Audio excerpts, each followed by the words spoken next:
panibagong adventure na naman. Magpi-fishing na naman tayo. Fishing spot natin, Panglao Island pa din. Una ko palang hagis, sinalo agad. Sa ibabaw lang siya, umi-strike. Tamang-tama, barakuda ang nahuli ko. Meron na tayong pangkilaw. Napakalikot naman ang isdang to. Sigurado na ang pangulam natin ito. Dito lang pala ako nagpi-fishing kung saan tayo mag-i-snorkeling mamaya. Maaga akong pumunta rito sa aking spot dahil mamaya meron ng mga guests na magda-dive dito.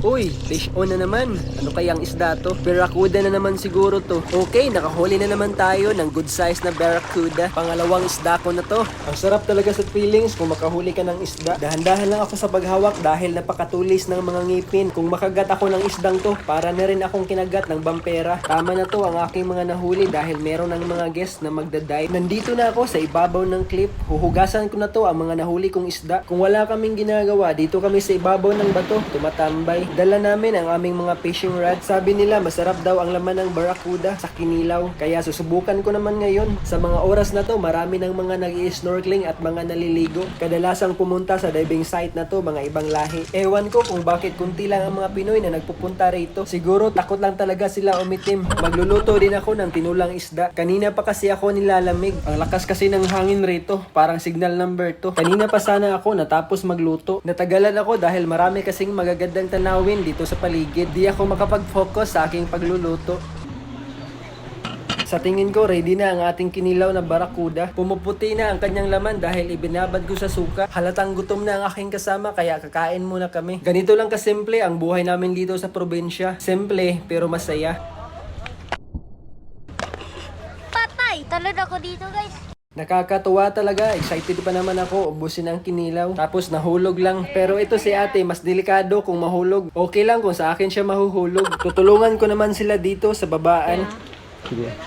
Sige, sige. Kana. Alright.